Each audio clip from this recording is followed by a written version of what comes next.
Sasmito Nugroho SPA. Monggo.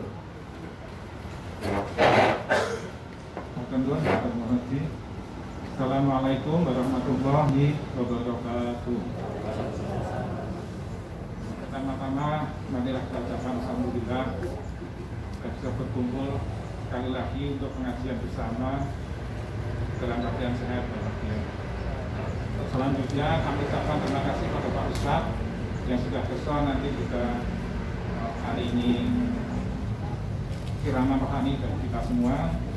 Kemudian juga kami ucapkan banyak terima kasih kepada keluarga IKDI atas rawuhnya di acara pengajian ini. Mohon maaf agak terlalu jauh karena masuk Bandung itu masuk besok. Baik. Selanjutnya kami mohon maaf apabila dalam penyelenggaraannya nanti banyak di sana sini banyak kekurangan, kurang berkenan, kami mohon maaf. Dan selanjutnya nanti kalau sudah sampai pada saatnya ada sedikit hidangan, mohon dinikmati dengan sebaik-baiknya. Akhirul kata, kurang lebihnya mohon maaf. Wassalamualaikum warahmatullahi wabarakatuh.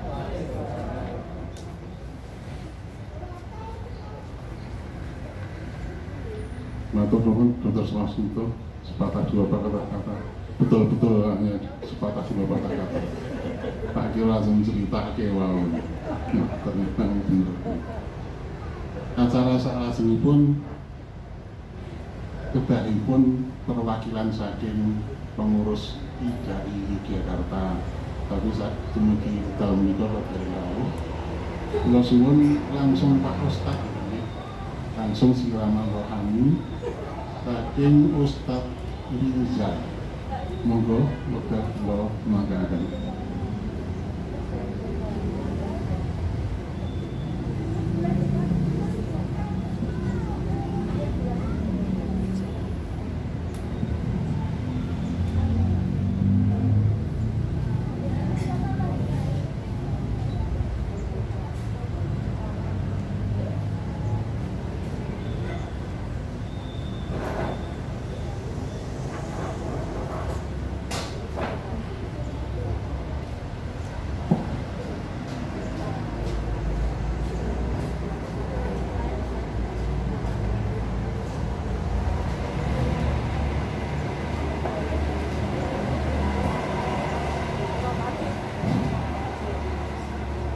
Bismillah, Assalamualaikum warahmatullahi wabarakatuh. Alhamdulillahi rabbil alamin, wassalatu wassalamu ala ashrafil anbiya'i wal mursalin, wa ala alihi wa man sara ala nahjihi ila yaumiddin, amma ba'd. Bapak Ibu Dokter Ikatan Dokter Anak Indonesia Daerah Istimewa Yogyakarta yang kami muliakan, di pagi hari ini kita bersyukur kepada Allah Subhanahu wa Ta'ala atas limpahan nikmat yang begitu banyak. Di antara nikmat adalah nikmat sehat, nikmat kesempatan. Dua nikmat ini sebetulnya nikmat yang agung, nikmat yang besar, namun sering dilupakan. Bahkan Rasulullah bersabda, ni'matani maghbunun fihima katsirun minan nas. Ada dua nikmat yang banyak manusia itu lupa kalau itu adalah sebuah nikmat. Kata Rasulullah, dua nikmat itu adalah as-sihhatu wal faragh. Nikmat sehat dan nikmat kesempatan. Adanya kesehatan, Bapak Ibu bisa sampai ke sini, alhamdulillah. Tapi kalau sehat juga tidak punya kesempatan, mungkin juga tidak sampai. Punya kesempatan tidak sehat juga tidak sampai. Dan masya Allah, alhamdulillah, tatimmus shalihat. Kita memuji Allah, dengan dua nikmat ini segala kebaikan bisa sempurna, alhamdulillah.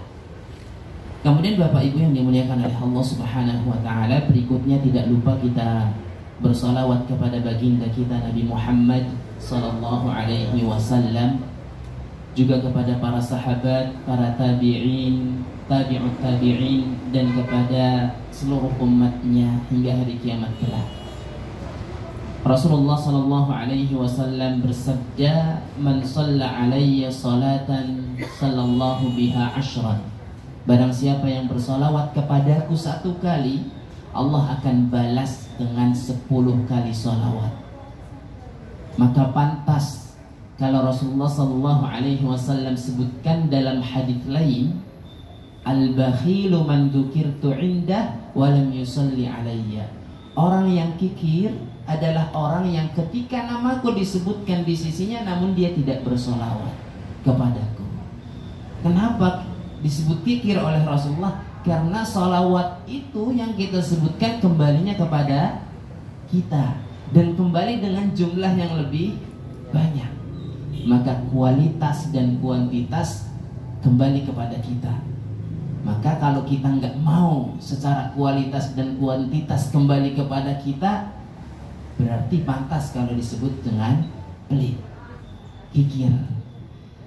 Kemudian Bapak Ibu yang dimuliakan oleh Allah Subhanahu wa taala, tak henti-henti kami mengucapkan syukur bisa membersamai Bapak Ibu. Ini satu kehormatan sekali. IDAI, Ikatan Dokter Anak Indonesia, Daerah Istimewa Yogyakarta. Kami yang mungkin masih banyak belajar bisa bareng di sini bersama Bapak Ibu, ini satu hal yang sangat kami tentu banggakan dan kami syukuri. Semoga nanti waktu-waktu yang ke depan ini kita bisa mempelajari agama Allah Subhanahu wa taala, ya. Dan dengan ini semoga Allah Subhanahu wa taala mudahkan kita menuju jalan surga. Karena menuntut ilmu itu adalah salah satu cara yang mudah untuk sampai ke surga, itu menuntut ilmu. Rasulullah bersabda, "Man salaka tariqan yaltamisu fihi ilman sahalallahu biha tariqan ilal jannah." Barang siapa yang menempuh jalan ilmu, maka Allah akan mudahkan jalannya menuju surga. Maka satu hal yang sekali lagi kita sangat sekali syukuri adanya kita dalam rangka mempelajari agama Allah Subhanahu wa taala di tempat yang semoga Allah berkahi ini. Kita berbicara tentang dokter. Dokter ini satu hal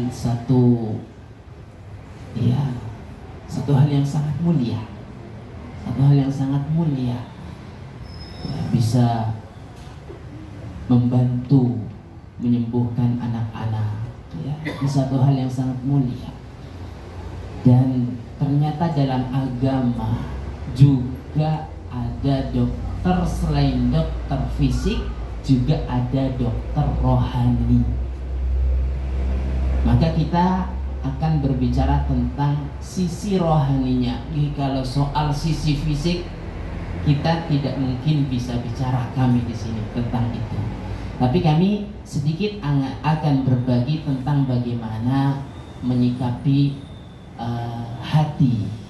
Kita bicara tentang hati, kita bicara tentang kesehatan jiwa. Ya. Adapun kesehatan fisik Bapak Ibu ini pakarnya.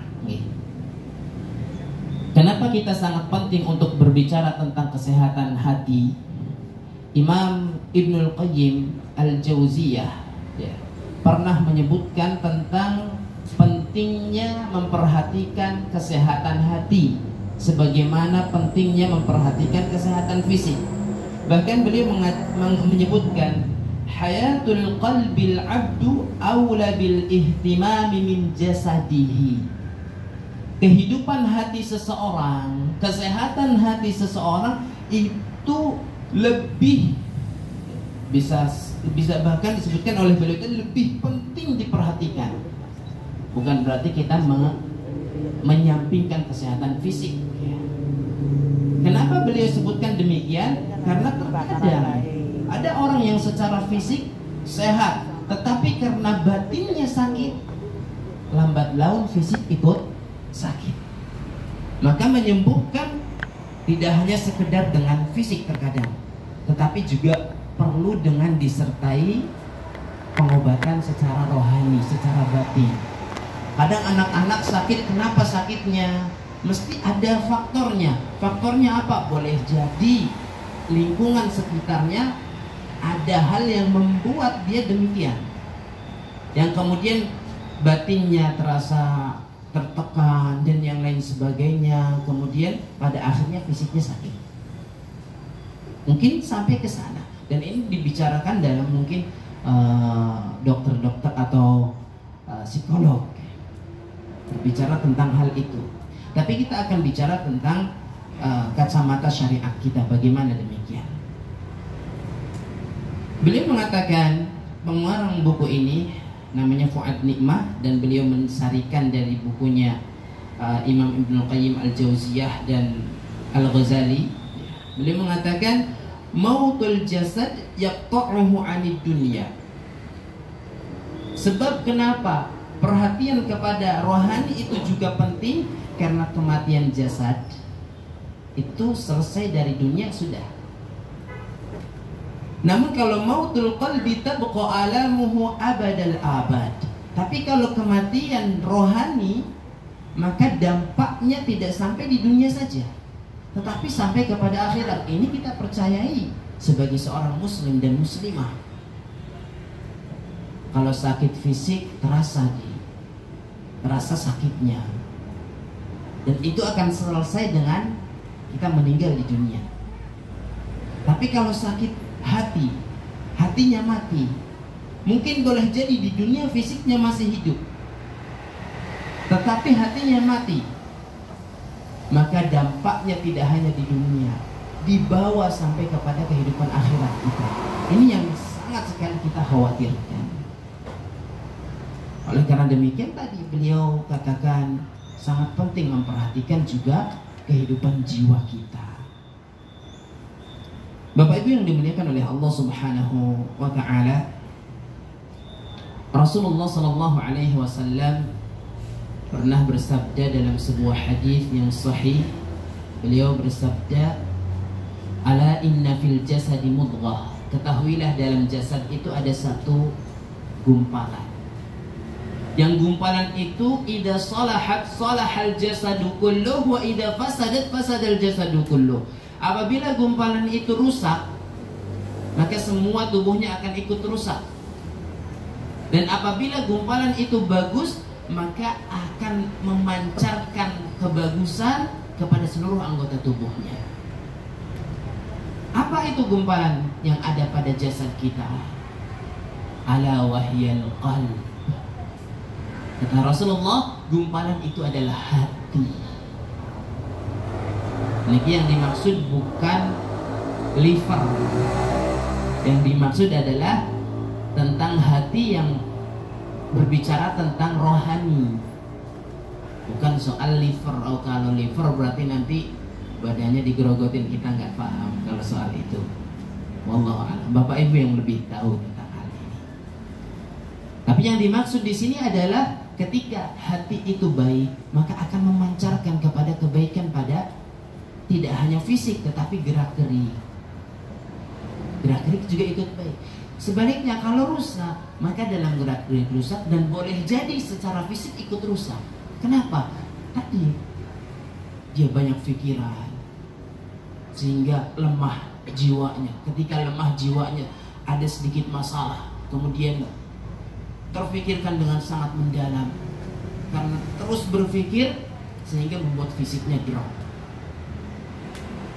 Ini yang dimaksud dengan memancarkan kebaikan dan keburukan dari gumpalan darah gumpalan yang ada di dalam tubuh kita, yang dimaksud dengan hati.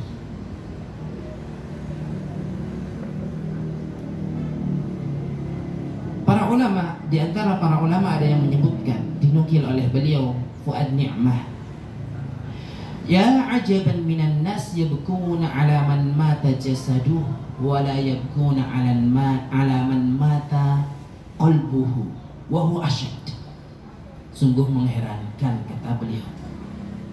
Apa yang mengherankan? Banyak di antara manusia itu yang nangis, meratapi karena wafatnya seseorang, namun dia tidak merasa sedih Jangankan nangis, sedih saja tidak terasa. Kepada siapa? Kepada orang yang hatinya mati. Biasa saja hatinya mati, biasa saja. Tapi kalau wafat jasadnya, padahal mati hati tadi, kaitannya sampai kepada akhirat. Ini yang kita khawatirkan. Ini yang kita khawatirkan. Lalu bagaimana pertanyaannya kita menghidupkan hati? Karena ada para ulama mengatakan ada bangkai-bangkai yang berjalan. Bagaimana maksud bangkai berjalan? Bukan zombie. Bangkai berjalan itu maksudnya gimana? Maksud para ulama dari perkataannya, ada orang-orang yang hatinya mati namun jasadnya masih hidup. Dia masih berkeliaran, tetapi tidak menyadari hatinya telah mati. Dan ini perlu kita perhatikan dengan diri kita. Bagaimana kita memposisikan, menjadikan hati kita tidak hanya hidup tapi juga sehat, bugar. Sebagaimana badan kita tidak hanya sekedar hidup gitu aja, tapi bagaimana hidup dengan sehat, dengan bugar, seger. Maka beliau menyebutkan tips agar hati itu adalah menjadi hati yang sehat, hati yang hidup. Zikrullahi wa tilawatil Quran. Disebutkan hati itu bisa hidup dengan berzikir dan membaca Al-Quran. Berzikir kepada Allah, itu menghidupkan hati. Syekhul Islam Ibnu Taimiyah pernah mengatakan tentang fungsi dari zikir untuk kehidupan hati kita. Beliau katakan, "Adzikru lil qalbi kalma'i lis-sama." Zikir untuk hati itu seperti kebutuhan air untuk seekor ikan. Ikan gak mungkin bisa hidup di luar air. Maka demikian hati kita ini tidak mungkin bisa hidup tanpa zikir. Azim, kita perlu mensuplai jiwa kita, hati kita, rohani kita dengan zikir kepada Allah Subhanahu wa ta'ala. Satu hal yang lazim, satu hal yang harus menjadi kelaziman kita hidup di dunia adalah zikir kepada Allah. Zikir kepada Allah. Beliau katakan, fa kaifa yakunu halas samak idza akhraja minal ma'. Bagaimana kondisi seekor ikan itu kalau dikeluarkan dari air? Kita akan lihat dia bergelimpangan, gak kuat. Demikian hati kalau dia dijauhkan dari zikir, maka rasanya gundah, rasanya resah. Ketika ditimpa musibah, ketika ditimpa masalah, dia mudah goyah, dia mudah baper. Bahasa anak muda sekarang baper, mudah galau. Sedikit masalah langsung dia sebagian dari orang-orang, ada yang mereka lari kepada bunuh diri. Disebabkan apa? Disebabkan ketika datang masalah kepada dia, hatinya tidak siap, jiwanya tidak siap. Maka ini satu hal yang sangat sekali penting, kita siapkan hati, karena hidup di dunia itu nggak bakal lepas dari masalah. Nabi Adam alaihissalam ketika beliau dikeluarkan dari surga sudah diwanti-wanti oleh Allah. Allah Subhanahu wa ta'ala mewanti-wanti Nabi Adam jangan sampai ngikuti hasutan setan ketika di surga. Kenapa? Setan ini akan mengeluarkan dari surga dan akan masuk ke dunia. Kata Allah, ketika sudah masuk di dunia, fatashqa. Kata Allah, fatashqa. Nanti kamu kalau keluar, la yukhrijannakuma minal jannati fatashqa. Setan akan membuat kamu keluar dari surga dan masuk ke dunia, dan kemudian di dunia fatashqa, engkau akan sengsara. Ini kehidupan dunia itu penuh dengan kesengsaraan, masalah mesti ada. Itu khas dunia. Nah, kalau masalah itu satu hal yang pasti datang kepada kita, kemudian kita tidak menyiapkan diri dengan hati yang kuat, itu yang bahaya. Maka hendaknya kita siapkan dengan memperbanyak diri untuk berpikir kepada Allah. Bagaimana bentuk zikirnya supaya hati ini lebih kuat, tenang, tentram. Karena itu yang disebutkan oleh Allah, ala bidzikrillahi tatmainnul qulub. Bukankah dengan berzikir kepada Allah hati itu menjadi tenang? Zikirnya bagaimana? Kata beliau, zikir itu banyak. Kita tidak hafal zikir ini, Ustaz. Enggak apa-apa, monggo istighfar bisa, takbir bisa, tahmid bisa. Kata beliau, di antara zikir adalah bisa dengan zikru asma'illahi azza wa jalla, menyebutkan nama dan sifat-sifat Allah subhanahu wa ta'ala, Allah azza wa jalla. Kita nyebutkan Ar-Rahman, Ar-Rahim, Ya Ghaffar, Ya Rahim, Ya Rahman, Allahu Akbar, Subhanallah, Alhamdulillah. Ini zikir. Bisa zikir, terserah kita mau menyebutkan apa. Dan mungkin kalau kita monoton dengan satu lafaz zikir, mungkin bosen. Boleh jadi. Silakan Bapak Ibu di mix zikirnya, enggak apa-apa. Takbir, tasbih, tahmid, istighfar, enggak apa-apa. Zikru asma'illah, nama-nama dan sifat. Atau menyebutkan pujian-pujian kepada Allah, memuji Allah. Ini juga bisa. Mungkin dengan bahasa Indonesia, boleh. Ya Allah yang Maha Pengasih, Ya Allah yang Maha Pemurah, kasihanilah hamba ya Allah, kasihanilah hamba, anak-anak hamba, saudara-saudara hamba ya Allah. Ini bisa kita zikir. Sangat sekali terbuka pintu zikir untuk kita. Juga termasuk kategori zikir adalah minha dzikrul amri wan nahyi, nasihat. Kita ngasih nasihat kepada anak-anak, nasihat bapak ke istri, itu juga termasuk zikir. Amar ma'ruf nahi mungkar. Ya, ada mungkin pasien datang, kemudian kita selain memaparkan tentang dunia kedokteran, kita arahkan, dibantu dengan zikir, dikuatkan anaknya dengan zikir, karena secara kejiwaan ini bisa mempengaruhi. Itu satu hal yang sangat sekali positif, dan ini sering terlupakan oleh orang tua. Doain anaknya, kita ingatkan Bapak Ibu, orang tuanya. Rasulullah itu punya cucu namanya Hasan Husain. Hasan Husain, beliau punya cucu kecil yang ketika beliau itu sholat sering ikut naik-naik ke punggung Rasulullah. Dan Rasulullah sangat sayang sekali kepada Hasan Husain. Hasan Husain ini didoain sama Rasul. U'idukuma bi kalimatillahi tammah min kulli syaitani wa hammah wa min kulli ainin lammah. Rasulullah doain cucunya, aku lindungi engkau, aku memohon perlindungan untuk engkau dari apa? Dari gangguan setan, dari gangguan pandangan hasad orang, dari gangguan binatang. Rasulullah doain. Ini bisa kita sampaikan kepada mungkin bapak ibu dari pasien, anak-anak yang sedang diperiksakan. Ini satu hal yang sangat sekali positif.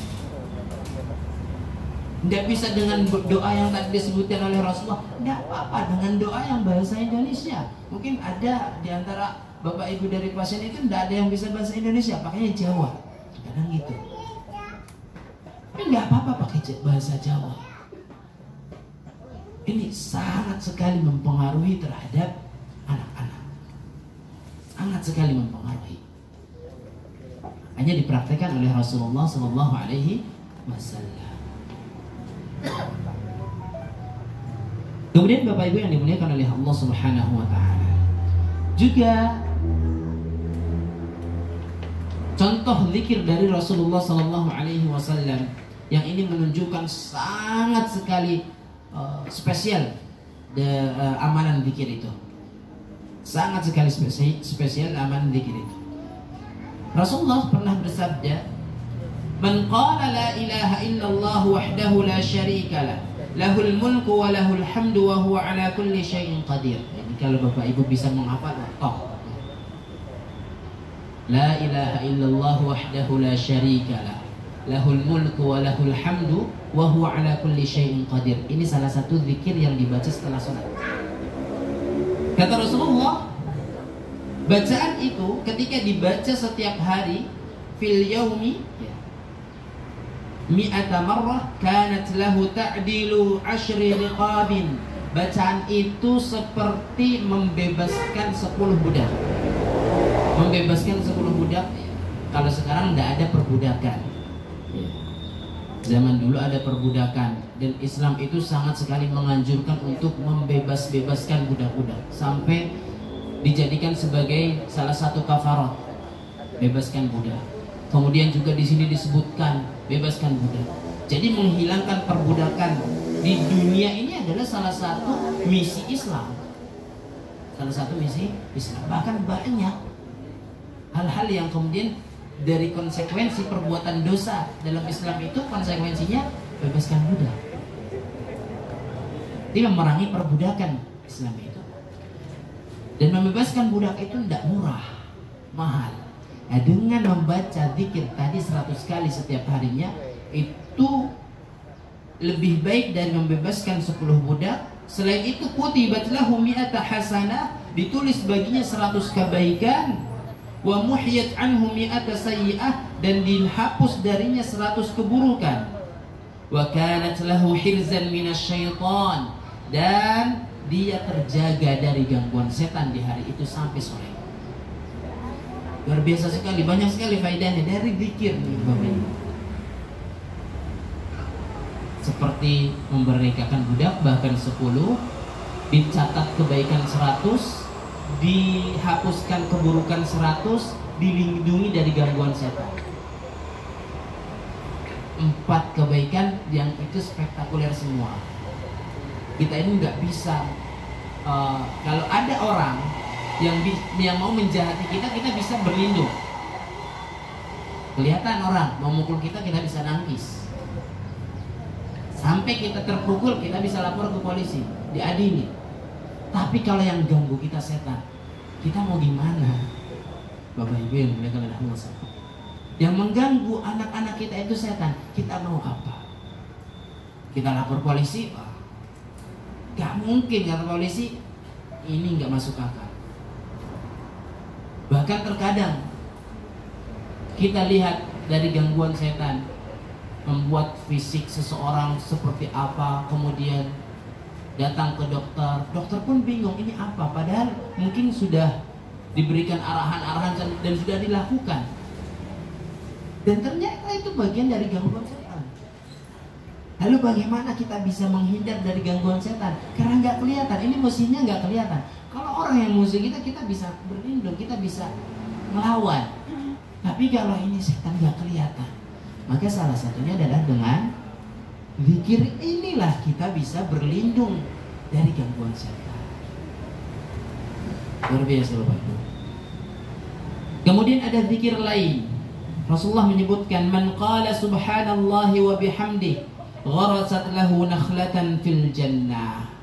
Barang siapa yang mengucapkan zikir subhanallah wa bihamdi, subhanallah wa bihamdi, 1 kali saja. 1 kali subhanallah wa bihamdi. Jadi insyaallah hafal semua subhanallah wa bihamdi. Subhanallah sudah biasa tasbih. Wa bihamdi, tahmid. Barang siapa yang mengucapkan subhanallah wa bihamdi, kata Rasulullah, gharasat lahu nakhlatan fil jannah, akan ditanam di surga baginya 1 pohon. Di surga setiap mengucapkan subhanallah bihamdi 1 kali, Allah tanamkan 1 pohon. Ini juga berarti Islam itu mengajarkan pelestarian lingkungan. Luar biasa, Islam itu agamanya sempurna, melestarikan lingkungan. Tidak sembarang menebang, justru bahkan di surga saja ditanamkan pohon. Balasannya, kita nanam pohon ini susah banget, harus ekstra diperhatikan. Itu kalau di dunia, disirami, dipupukin, diperhatiin. Lupa disiramin, mati. nggak dipupukin nggak tumbuh, tumbuh nggak maksimal. Kita bisa nanam pohon di surga dengan tidak nyampe 5 detik. Subhanallah wa bihamdi. Kalau kita baca dengan ya sekedar baca begitu Bapak Ibu, maka mungkin ini kurang menarik Bapak Ibu. Kita baca subhanallah dia oh ditanemin pohon, kurang menarik, biasa saja. Tapi kalau coba kita membaca hadis-hadis ini dengan kita hayati, dengan kita imani, maka ini satu hal yang sangat sekali besar. Tapi sekali lagi, kalau kita bacanya sekedar lewat begitu saja. Kemudian yang lainnya Bapak Ibu yang dimuliakan oleh Allah Subhanahu wa taala, termasuk fungsi daripada zikir adalah melembutkan hati. Melembutkan hati. Hati itu ada yang keras, ada yang lembut. Dan ketika hati itu keras, ya terpancar pada sikap, terpancar pada perilaku. Hati yang lembut juga akan memancarkan, sebagaimana tadi di awal kita sebutkan hadisnya. Dan dengan zikir, hati itu akan menjadi lembut. Pernah suatu saat ada satu cerita, ada seseorang yang tanya kepada Hasan, cucu Rasulullah SAW. Ada seorang tabi'in tanya kepada Hasan, ya Aba Sa'id, ya, beliau punya kunyah Abu Sa'id. Wahai Abu Sa'id, ashku ilaika qaswata qalbi. Wahai Abu Sa'id, saya merasa kok hati saya itu keras ya. Bahasa kita gitu. Kalau terjemah letterlocknya, wahai Abu Sa'id, saya ngeluh kepada engkau, hati saya kok keras. Bahasa kitanya, wahai Abu Sa'id, kok hati saya keras ya kerasanya. Beliau merasakan, dan ini luar biasa, bisa merasakan satu kekurangan diri itu satu hal yang luar biasa, sehingga dia bisa mencari solusi. Jangan sampai kita nggak merasa, tapi ada dalam sikap kita sehingga kita nggak tahu gimana solusinya. Maka beliau tanya kepada Hasan, gimana caranya melembutkan hati? Maka beliau katakan, adzibhu bidzikri. Lembutkan hatimu dengan zikir, kata beliau. Maka zikir itu bisa melembutkan hati. Melembutkan hati, nggak mudah marah, bisa menahan amarah. Dan itu sifat orang-orang mukmin, sifat penghuni surga yang Allah sebutkan di dalam Al-Quran. Di antaranya adalah al-kadhimin al-ghaidh, orang-orang yang menahan amarah. Sifat orang mukmin yang penghuni surga, yang menahan amarah. Maka kita bisa menahan amarah, kita bisa melembutkan hati dengan zikir kepada Allah Subhanahu. Dengan redaksi zikir yang sudah tadi kita sebutkan, satu hal yang sangat sekali mudah. Bisa memuji Allah dengan nama dan sifat, bisa dengan nasihat kepada diri sendiri, atau nasihat kepada orang lain. Nasihat kepada diri sendiri itu bagaimana? Dengan muhasabah. Selama ini mungkin saya demikian dan demikian, saya pengen memperbaiki diri. Ini nasihat kepada diri sendiri.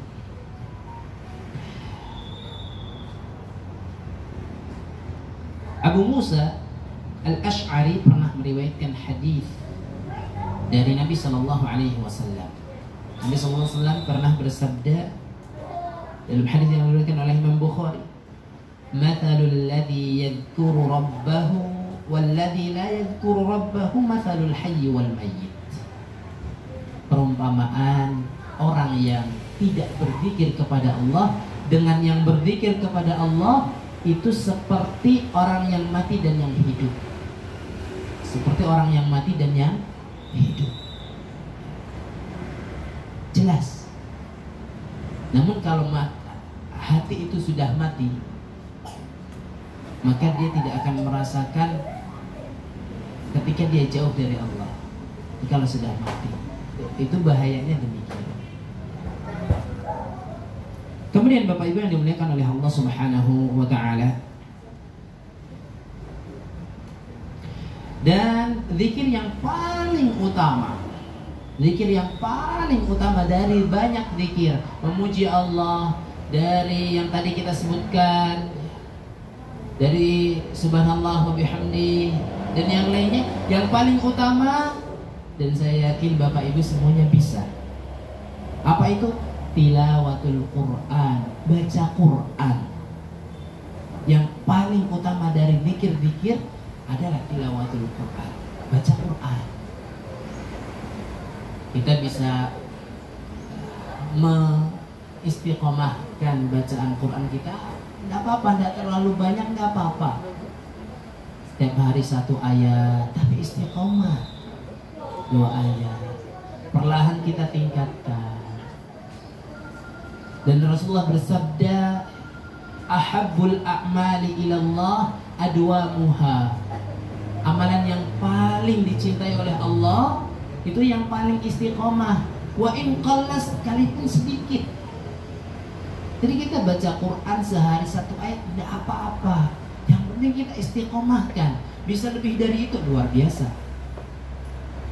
Bagus, tambah bagus, semakin banyak tambah bagus. Tapi sedikit pun tidak apa-apa, asalkan istiqomah. Dan itu zikir yang paling utama dari zikir-zikir yang ada. Kalau tadi zikir yang tadi kita sebutkan keutamaannya sangat banyak sekali, maka ketahuilah zikir dengan membaca Quran bisa lebih banyak dari itu semua.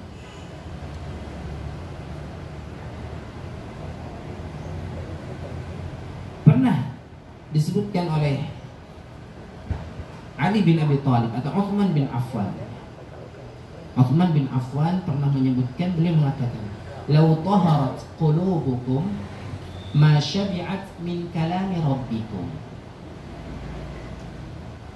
Luar biasa ini. "Lau taharat qulubukum ma syabi'at min kalami rabbikum."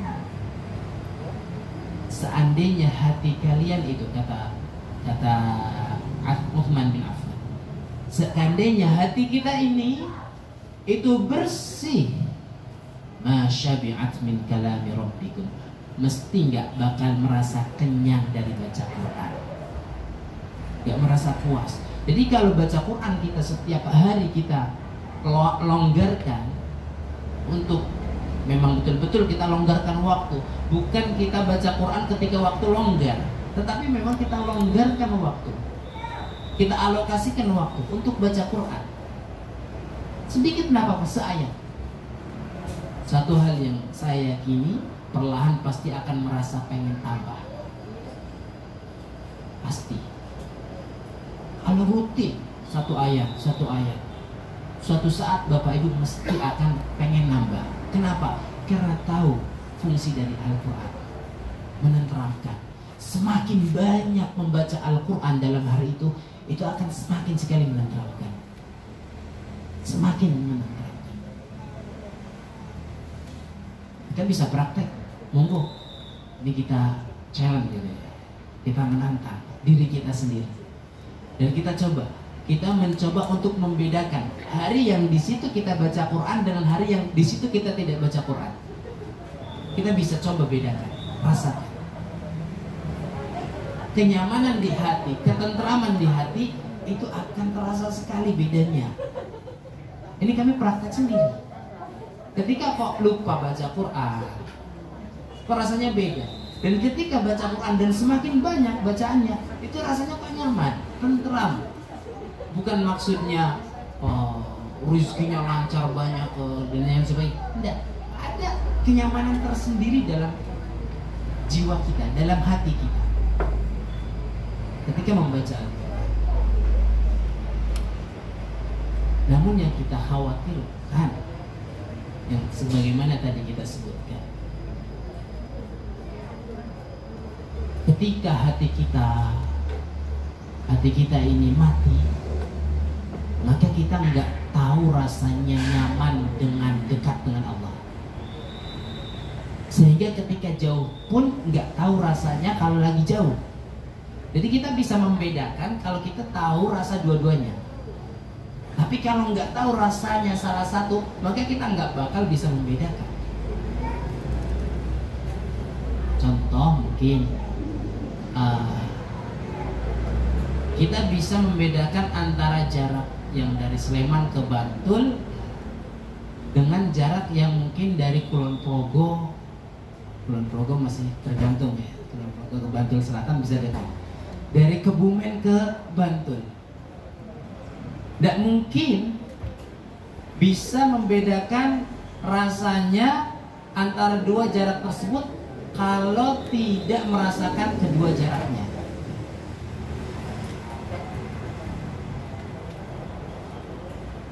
Enggak, bro.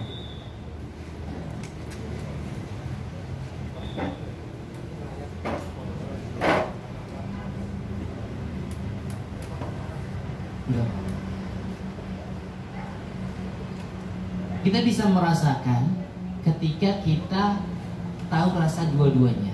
Kita bisa membedakan ketika kita tahu rasa dua-duanya. Nah, ketika kita tidak pernah merasakan rasanya nyaman dekat dengan Allah, tidak pernah merasakan tentram dengan bacaan Al-Quran kita, maka kita pun tidak akan merasa kalau kita sedang jauh dengan Allah. Kita nggak akan merasa. Orang-orang yang hatinya mati, dia melakukan maksiat sebesar apapun, dia biasa saja. Beda halnya ketika hati itu hidup, hati itu sehat, sedikit maksiat dia akan merasakan. Fudail bin Iyad pernah mengatakan, seandainya aku melakukan dosa, fara'aitu dzalika fi khuluqi dabbati wa imra'ati hatta al-fa'ra fi baiti, kata beliau. Seandainya aku melakukan maksiat, maka aku melihat dampaknya. Di mana? Adanya di gerak-gerik kendaraanku, adanya di gerak-gerik pasanganku, bahkan adanya tikus yang ada di rumahku. Kata beliau, itu bagian daripada dampak dosaku. Fudail bin Iyad, seorang ulama tabi'in besar, sampai demikian. Kenapa? Memang hatinya lembut. Ketika ada dosa terasa. Namun yang kita khawatirkan, hati kita mati. Na'udzubillah, kita berlindung dari kondisi itu. Kita melakukan dosa apapun, Allah tegur, kita biasa saja. Kenapa? Nggak tahu kalau itu sebuah kesalahan. Para ulama mengatakan, wa ma li jurhin bimayyitin ilam, diumpamakan, bukankah jasad itu dia tidak merasakan dengan sayatan? Jadi jasad itu mau disayat, mau ditepok, mau diusap, dia diam saja. Demikian juga dengan hati yang mati. Tadi jasad yang mati disayat pun diam saja, diautopsi diam saja. Tapi kalau hati yang mati, alhamdulillah, Allah kasih cobaan, dia nggak bergeming. Kenapa? Nggak ngerasa kalau itu adalah sayatan yang Allah sayat untuk menegurnya. Hatinya sudah mati. Alhamdulillah.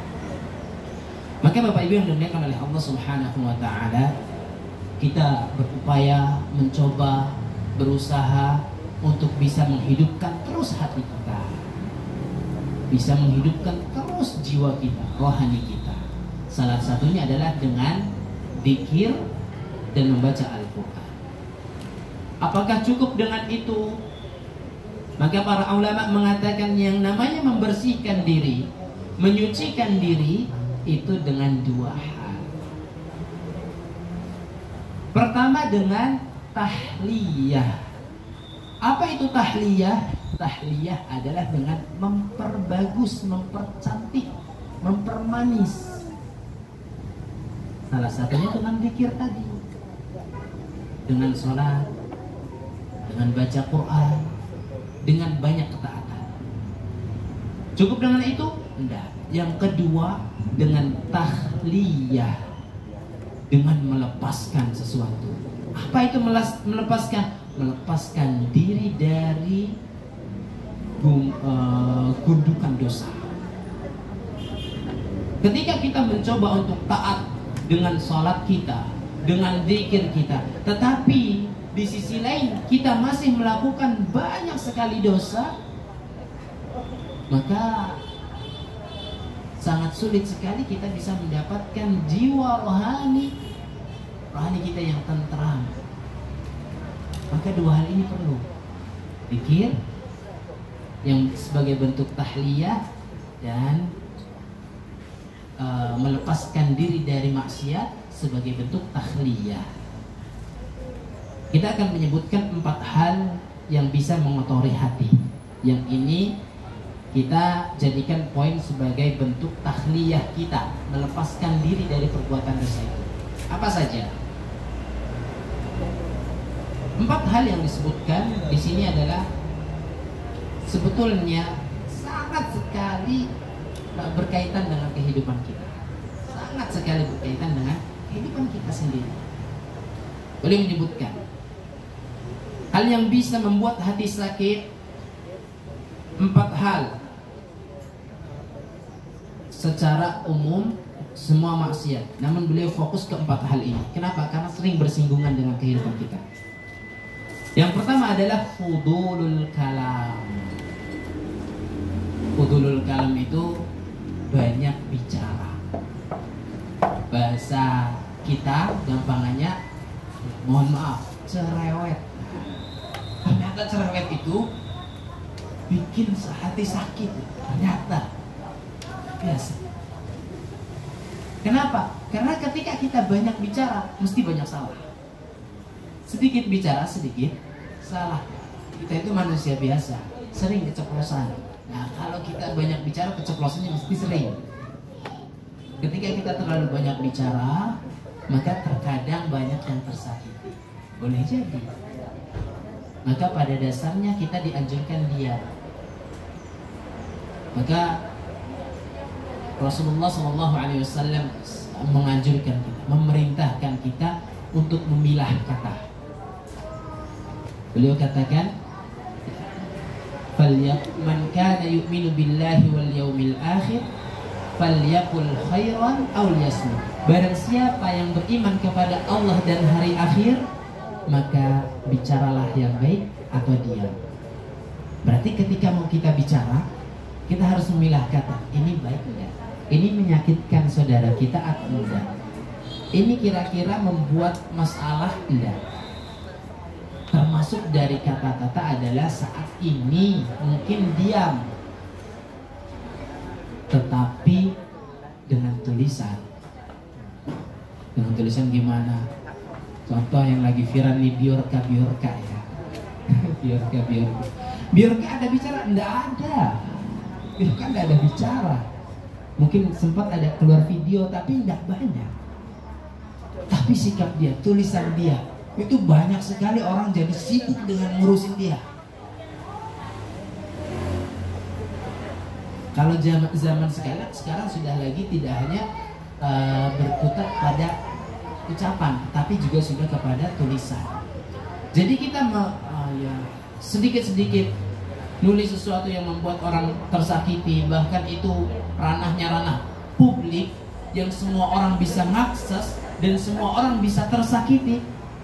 Nah, ini bisa lebih berbahaya dengan ucapan lisan, karena ucapan lisan cuma yang di depan, yang dengar. Tapi kalau tulisan di share sana sini, oh luar biasa, banyak yang akan merasa mungkin boleh jadi tersakiti. Dan itu tanggung jawab siapa? Kalau bukan kita yang bicara, kalau bukan kita yang memulai tulisan itu bisa jadi dosa jariah, bisa jadi dosa jariah. Kita ada istilah pahala jariah, sudah meninggal pun masih bisa mengalir pahalanya. Ini ada dosa jariah, sudah meninggal pun dosanya tetap mengalir. Na'udzubillah. Salah satunya faktor dari tulisan atau bicara ini satunya. Maka banyak berbicara itu bisa menyakitkan, bisa membuat hati itu sakit, jiwa itu sakit.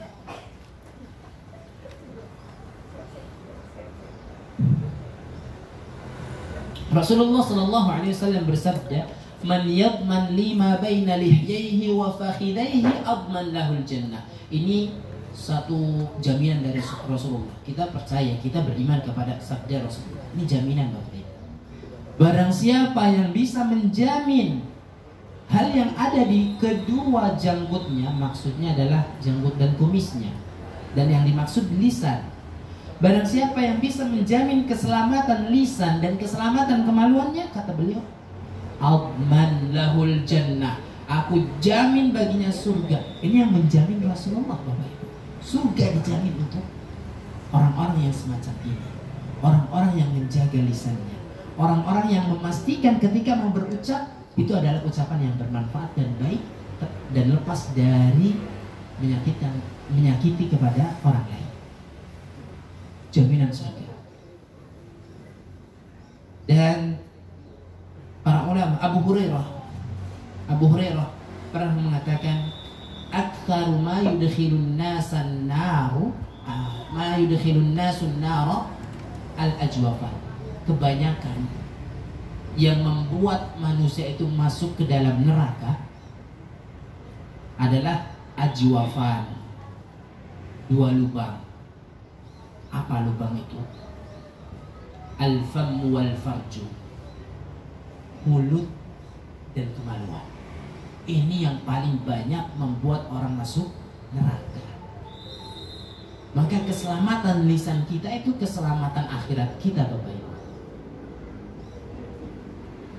Keselamatan lisan kita ini adalah faktor keselamatan. Sebetulnya bukan cuma akhirat, dunia akhirat. Betapa banyak orang yang menyesal karena lisannya di dunia, baru di dunia. Kenapa saya kemarin nulis ini? Kenapa saya kemarin ngucapin ini? Akhirnya bumerang buat dia, terlanjur terucap. Kata para ulama, ucapan itu sebelum terucap milik kita, sehingga kita bisa memilah, kita bisa mengucapkan atau tidak, karena masih milik kita, terserah kita. Tapi kalau sudah keluar dari lisan kita, ucapan itu sudah terlontar, itu bukan milik kita, itu milik yang mendengar. Sehingga gimana?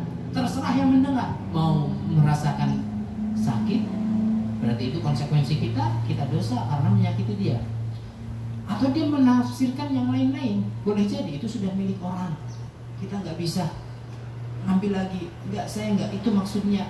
Itu susah sekali. Itu sudah milik banyak orang. Ibarat kalau kita menghamburkan bulu, kalau bulu masih dalam karung yang milik kita, terserah kita mau ditaruh mana-mana, bisa saja kita pindahkan, mau ditaruh di gudang, bisa saja. Tapi kalau sudah kita sebar bulu itu, sudah kemana-mana, kita ambilin satu persatu, mesti sudah ada yang tertiup angin kemana-mana. Itulah ucapan kita. Itulah ucapan kita. Rasulullah Sallallahu Alaihi Wasallam ketika ditanya man najah, keselamatan itu apa Rasulullah? Maka Rasulullah pun bersabda, amsik alaika lisanak. Keselamatan itu tahan lisan. Kata Rasulullah, keselamatan itu tahan lisan. Maka menahan lisan itu adalah keselamatan dunia dan akhirat kita dan hati kita. Hati kita. Karena kata para ulama, yang namanya lisan kita. Kemudian juga an-najah apa? Liyasa'a baitak, luaskan rumahmu. Termasuk juga luas rumah. Jadi rumah itu bukan soal tinggi-tinggian, tapi yang menerangkan ternyata yang luas. Yang tinggi awalnya senang, lama-kelamaan capek naiknya. Capek. Tapi kalau yang luas itu lebih, wah, anak-anak main lari ke sana kemari lebih aman gitu. Tapi kalau tinggi ada tangga, mikir anak, naik ke atas mikir anak. Begitu sudah sepuh atau mikir naik, nggak bisa dicari kamar yang di bawah. Tapi kalau coba kita luas saja, maka anak-anak nyaman. Kita sudah sepuh pun akan merasa nyaman. Mungkin bisa ya kita berlindung dari kondisi ketika kita sepuh, susah bergerak nih. Tapi kalau seandainya yang namanya orang sepuh, kita bisa saja sepuh banget, kita berharap sepuh, guys. Semuanya berharap sepuh banget. Insya Allah. Seandainya kita pakai kursi roda, kita bisa kembali maju. Kalau rumah dilebarkan, bukan di ataskan. Tapi kalau ke ataskan susah. Maka ini termasuk kebahagiaan adalah rumah yang luas. Kemudian Abdullah bin Mas'ud pernah mengatakan, Wallahi alladhi la ilaha illa huwa laysa syai'un ahwaju ilayya min tuli sijni min lisani. Demi Allah, zat yang tidak ada ilah selainnya, yang berhak disembah selainnya, tidak ada sesuatu yang lebih layak aku penjarakan lebih lama dari lisanku. Itu sahabat Bapak Ibu. Itu sahabat yang amalannya kalau dibandingkan dengan kita, kata Rasulullah, itu kita tidak bisa menyaingi amalan setengah genggam yang diinfakkan oleh mereka dengan yang kita keluarkan dalam rangka berinfak 1 gulung emas. Kualitas mereka itu luar biasa. Dan beliau Abdullah bin Mas'ud mengatakan, tidak ada yang lebih pantas, lebih lama ku penjara dibandingkan lisan. Dan diam itu keselamatan. Dan kecuali untuk ibu-ibu, diam itu emas. Diam itu pengen emas ya. Baik. Itu yang pertama. Yang kedua, yang bisa juga sudah setengah 11. Yang bisa juga mempengaruhi kesehatan hati kita adalah fudulun nazar. Fudulun nazar. Fudulun nazar itu mengumbar pandangan. Bahasa kasarnya mungkin ngapunten jelalatan. Jelalatan itu juga bisa mempengaruhi hati kita. Ya. Karena berawal dari mata turun ke mana Bapak Ibu? Turun ke pikiran, ke hati. Kalau sudah di pikiran, seakan-akan itu hal yang tergambar sempurna sekali. Dan setan itu bergerak di situ. Setan itu dia bekerja di situ. Ketika kita sudah melihat, setan langsung bergerak. Wah, si fulan, orang itu sempurna sekali. Ketika kita mengumbar pandangan. Dan mengumbar pandangan, larangan mengumbar pandangan itu bukan hanya kepada para laki-laki. Identiknya salah laki-laki jelalatan. Seringnya gitu. Padahal enggak gitu. Perintah Allah dalam menundukkan pandangan itu berlaku laki-laki dan perempuan. Dan dua-duanya disebutkan. Allah berfirman, "Qul lil mu'minina yaghuddu absarahum." Katakanlah kepada para orang-orang mukmin, hendaknya mereka menundukkan pandangan. Tapi juga setelah itu Allah katakan, "Qul lil mu'minati ayaghuddna absarahum." Katakan juga kepada wanita mukminat, hendaknya mereka menundukkan pandangan. Jadi berlaku Bapak Ibu untuk para wanita juga menundukkan pandangan. Ada Atibbaul Qulub, dokter rohani, dokter rohani. Ada yang mengatakan di antara dokter rohani atau para dokter rohani, mereka mengatakan, bainal aini wal qalbi manfadun wa tariqun. Antara pandangan dengan hati itu ada jendela, ada celah, kata beliau. Fa idza kharabatil ainu wa fasadat kharabal qalbu wa fasada.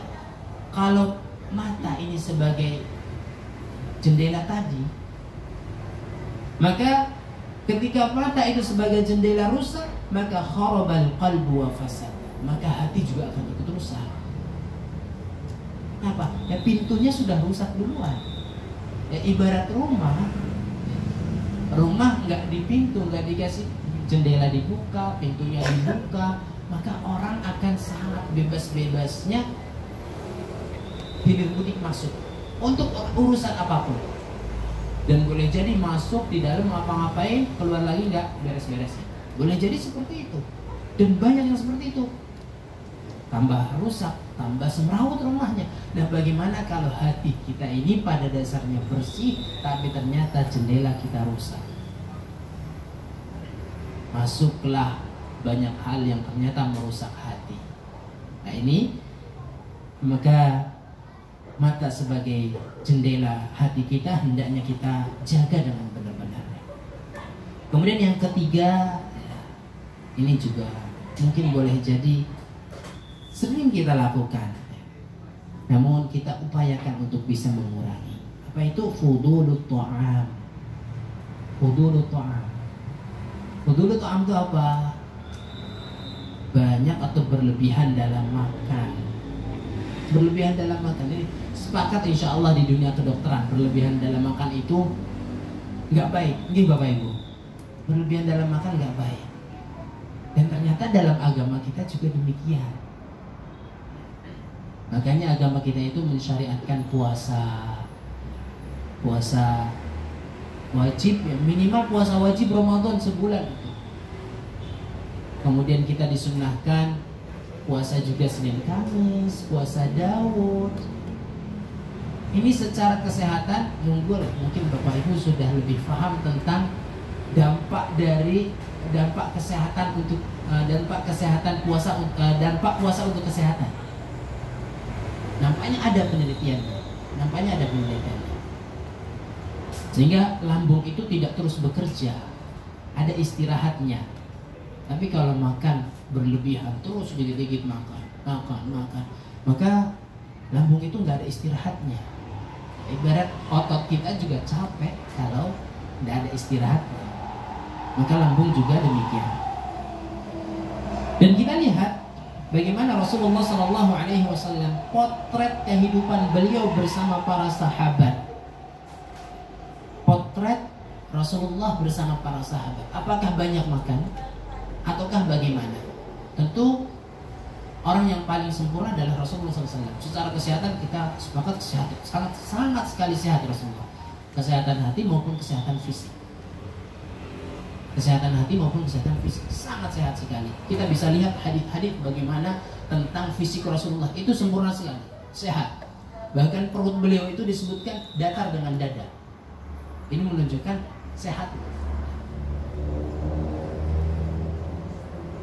Beliau sallallahu alaihi wasallam mengatakan, "Nahnu qaumun la na'kulu hatta najur' wa idza akalna lam nashba'." Kami adalah kaum yang tidak makan sampai kami lapar dulu. Dan apabila kami makan nggak sampai kenyang. Jadi kalau makan nggak terlalu kenyang, kemudian ketika mau makan ya nunggu lapar. Belum lapar sudah makan, belum lapar sudah makan. Apa yang diinginkan kita makan. Bahkan sebagian orang sampai minum sesuatu supaya memuntahkan sehingga dia bisa makan lagi. Ada. Alhamdulillah. Kenapa? Hasrat, nafsu untuk makannya diumbar. Dan itu tidak bagus untuk kesehatan hati. Kesehatan fisik juga sama. Kita lihat mungkin di antara kita kaum muslimin ada yang mengatakan Rasulullah kan memang kondisinya saat itu kekurangan sehingga lapar terus. Maklum. Nah kita sekarang terbuka ekonomi. Kita mau makan apapun keluar dikit gado-gado ada, gorengan ada, es cendol ada. Jangankan keluar, dalam rumah aja tinggal klak-klik semua makanan bisa masuk. Di zaman Nabi mau makan itu naik kurma, dapatnya kurma, keluar carinya air putih, nggak ada jus. Sama Nabi, maklum kayak gitu Nabi hidupnya dengan sering lapar. Enggak ternyata. Ketika Nabi SAW sudah menaklukkan kota Madinah, sudah bukan ditaklukkan kota Madinah itu, Rasulullah hijrah ke kota Madinah. Kemudian sudah dalam kondisi jaya Islam di kota Madinah. Dan Nabi SAW sebagai pemimpin kaum muslimin dalam kejayaan. Ternyata Aisyah radhiyallahu anha mengatakan tentang bagaimana kehidupan rumah tangga beliau. Ma syabi'a ahlu Muhammadin keluarga Muhammad itu, kata beliau, tidak pernah kenyang dengan roti basah mundu talata ayamin mutawaliyah, 3 hari berturut-turut, nggak pernah. Namanya di rumah kok sedia terus roti basah. Itu roti basah itu ya ungkapan makanan enaknya saat itu. Kalau sekarang roti basah ya banyak. Saat itu roti basah itu makanan enak. Gak pernah keluarga Rasulullah, tentunya bersama istri beliau, kenyang karena makan roti basah selama 3 hari berturut-turut. Padahal dalam kondisi kejayaan beliau itu kondisinya sudah di puncak. Tapi kok beliau pola hidupnya memang demikian. Tidak memperbanyak, tidak mengumbar nafsu makannya. Enggak. Luar biasa. Ini potret Nabi Shallallahu Alaihi Wasallam yang semoga kita bisa perlahan meneladani. Terakhir, yang keempat. Yang keempat adalah fudulul mukhalatah, yang juga bisa menjadi racun hati, merusak hati adalah fudul. Fudul tadi itu artinya over, terlalu over, makannya terlalu over, melihat juga over itu berarti ya itu tadi dikit-dikit pengen lihat kemana-mana gitu. Kemudian fudul, apalagi yang pertama tadi, ada yang ingat? Fudulul kalam, masya Allah. Banyak over dalam berbicara, over dalam makan, over dalam melihat. Terakhir over dalam mukhalatah. Mukhalatah ini kenapa? Mukhalatah itu bergaul. Terlalu over dalam bergaul ternyata juga dampak negatif terhadap hati. Kesana kemari, sehingga dia nggak pernah istirahat. Kenapa? Kongkow nih. Sini kongkow, sana kongkow, sini kongkow, kemana-mana kongkow. Sehingga nggak ada waktu untuk mungkin keluarga juga habis. Dan bahkan mungkin boleh jadi lebih memilih kongkow dibandingkan bersama keluarga. Ini semacam ini yang terlalu berlebihan. Bukan berarti juga kita tidak boleh bergaul, bagus bergaul.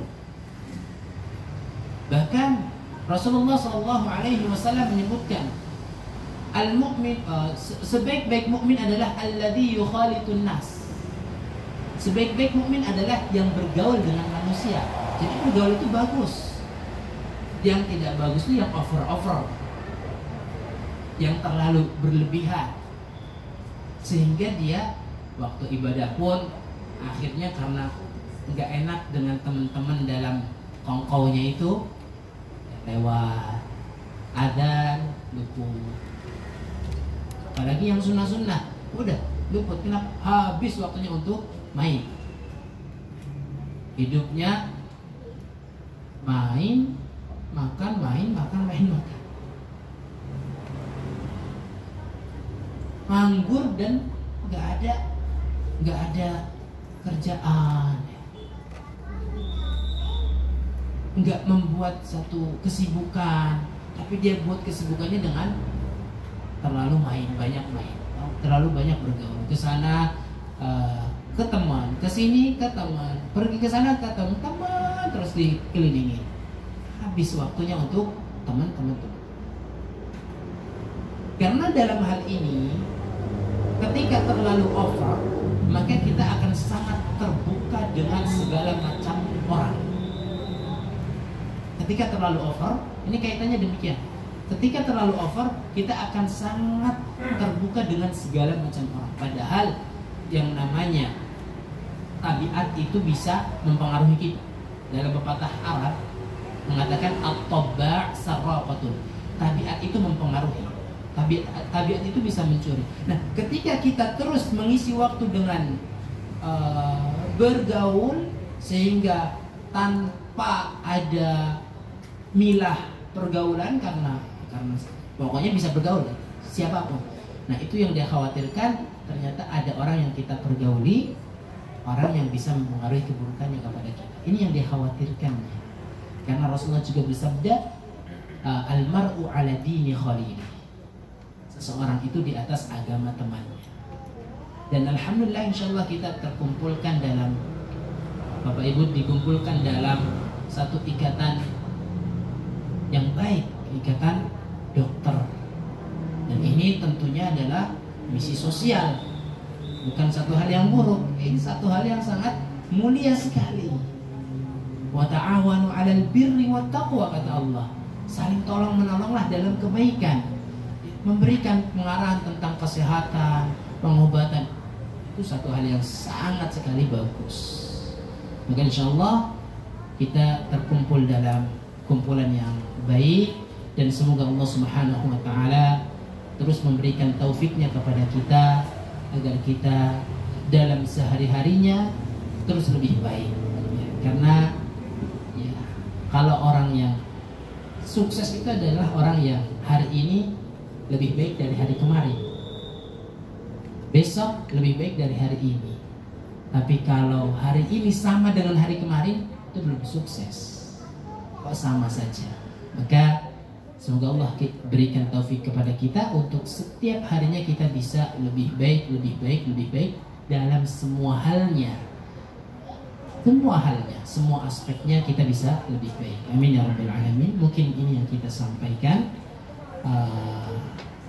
Jadi maksimal nih jam 11. Nampaknya sudah tinggal 15. Kalau memang ada hal yang perlu ditanyakan, monggo. Atau ada agenda lain, monggo kita kembalikan ke Bapak.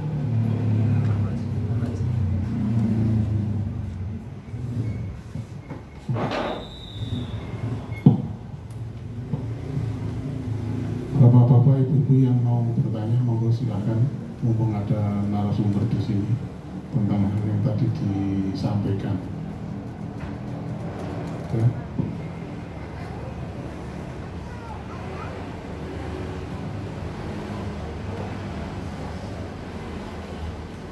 Ada tidak ini? Tidak ada, sudah cukup.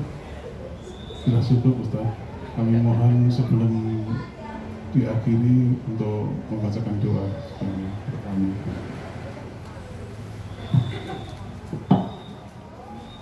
Alhamdulillah, kalau nggak ada pertanyaan, kemungkinannya dua kalau nggak ada pertanyaan. Satu, paham banget. Dua, nggak paham banget sampai nggak tahu mau tanya apa. Tapi insya Allah di sini Bapak Ibu cerdas ya, dokter-dokter ya, nggak mungkin ada.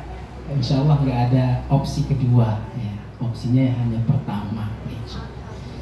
Baik, kita berdoa kepada Allah Subhanahu Wa Taala. A'udzubillahi minasyaitonirrajim. Bismillahirrahmanirrahim. Alhamdulillahi rabbil alamin, hamdan yuwafi ni'amahu wa yukafi'u mazidah. Ya Rabbana lakal hamdu kama yanbaghi li jalali wajhikal karim wa 'azimi sultanik. Allahumma shalli ala Muhammad wa ala ali Muhammad kama shallaita ala Ibrahim wa ala ali Ibrahim innaka Hamidum Majid. Allahumma ighfir lil mu'minina wal mu'minat wal muslimina wal muslimat al-ahya'i minhum wal amwat innaka sami'un qaribun mujibu da'wat wa ya qadiyal hajat. Allahumma inna nas'aluka al-huda, Allahumma inna nas'aluka al-huda, Allahumma inna nas'aluka al-huda wal afaf wal ghina. Allahumma inna nas'aluka salamatan fid din wa afiyatan fil jasad wa ziyadatan fil ilm wa tawbatan qabla al-maut wa rahmatan 'inda al-maut ومغفرة بعد الموت. اللهم هون علينا في سكرات الموت والنجاة من النار والعفو عند الحساب. اللهم اشف مرضانا ومرضى المسلمين. اللهم اشف مرضانا ومرضى المسلمين. اللهم اشف مرضانا ومرضى المسلمين. Ya Allah, ya Rabb kami, berikanlah kesembuhan kepada kami yang sedang sakit. Berikanlah kesembuhan kepada saudara-saudara kami yang sedang sakit. Ya Allah, ya Rabb kami, berikanlah kesembuhan yang tidak kembali sakit, kesembuhan yang sempurna. Rabbana hab lana min azwajina wa dhurriyyatina qurrata a'yun waj'alna lil muttaqina imama. Rabbana atina fid dunya hasanah wa fil akhirati hasanah wa qina adzaban nar wa qina adzaban nar wa qina adzaban nar. Wa sallallahu ala nabiyyina Muhammad wa ala alihi wa sahbihi wa sallam. Walhamdulillahi rabbil alamin.